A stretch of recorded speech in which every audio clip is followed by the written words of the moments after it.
Hi friends, welcome back to our channel Shruti Reddy collection. ఇప్పుడు చూపించే ఈ వీడియో వచ్చి రెసిపీ అండి, అది కూడా స్నాక్స్ రెసిపీ. సో పల్లీ చాట్ అనమాట. చాలా ఈజీగా 5 minutesలో అయిపోతుంది. ఇంకెందుకు ఆలస్యం, రెసిపీ అయితే చూసేద్దామా.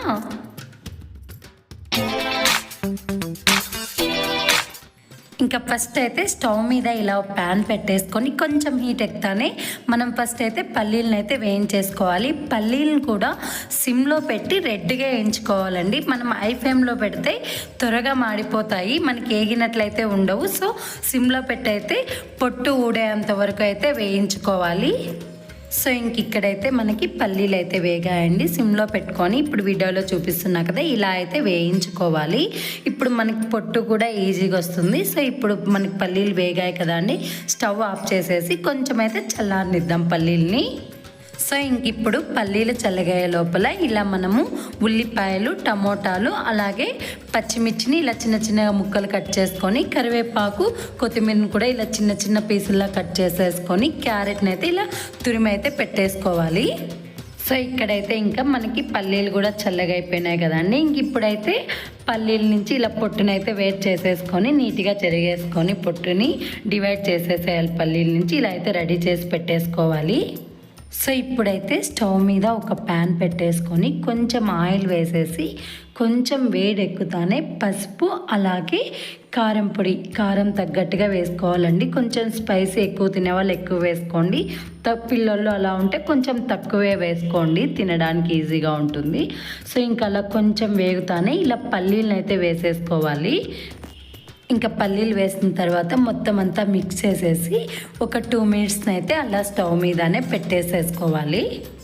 ఇంకా 2 minutes అయిపోయిన తర్వాత స్టవ్ మీద అయితే ఆఫ్ చేసేసి పక్కన ఒక బౌల్లోకి మనం వేయించుకున్న పల్లీలను అయితే తీసేసుకోవాలి. సో ఇప్పుడైతే పల్లీల్లోకి మనము రుచికి సరిపడే అంత ఉప్పునైతే వేసుకోవాలి.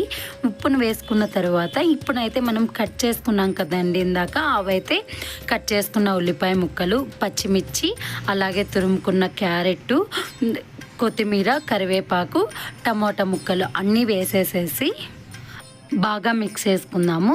ఇంకొకటి ఏమంటే చాట్ మసాలా కానీ గరం మసాలా కావాలన్నా కూడా వేసుకోవచ్చు. నేనైతే వేయలేదు, పిల్లలు ఉన్నా కూడా వేయకపోవడమే మంచిది, మరి అంత ఘాట్ లేకోకుండా ఉంటుంది. సో ఇలా అంతా మిక్స్ చేసుకున్న తర్వాత ఇప్పుడు వీటిని అయితే ప్లేట్లోకి అయితే సర్వ్ చేసేసుకుందాం. సో ఇలా సర్వ్ చేసుకున్న తర్వాత నిమ్మకాయని కట్ చేసి ఇలా నిమ్మరసాన్ని కనుక దీంట్లో పిండి వేసుకుంటే ఆ టేస్టే వేరండి, చాలా బాగుంటుంది. సో మీరు కూడా ఒకసారి అయితే ఇంట్లో ట్రై చేయండి, చాలా ఈజీ అండి, అలాగే హెల్తీ స్నాక్ కూడా అని చెప్పచ్చు. అంతేకాకుండా ఈవినింగ్ టైంలో పిల్లలు వచ్చేలోపు స్కూల్ నుంచి చేసి పెడితే చాలా ఇష్టంగా తింటారు. ఈ చలికాలము ఇవైతే ఇంకా బాగుంటాయి. సో రెసిపీ అయితే ఎంత ఈజీనో కదా అండి, ఇంకెందుకు ఆలస్యం, ఈ స్నాక్ ఈజీగా చేసుకోవచ్చు కదా. మీరు కూడా ఇంట్లో ఒకసారి అయితే ట్రై చేయండి. సో ఈ రెసిపీ కనుక మీకు నచ్చినట్లయితే లైక్ చేసి, షేర్ చేసి, బెల్ ఐకాన్ని యాక్టివేషన్ చేయండి. అలాగే ఎవరైనా కొత్త వాళ్ళు చూస్తుంటే సబ్స్క్రైబ్ కూడా చేసుకోండి. Bye bye.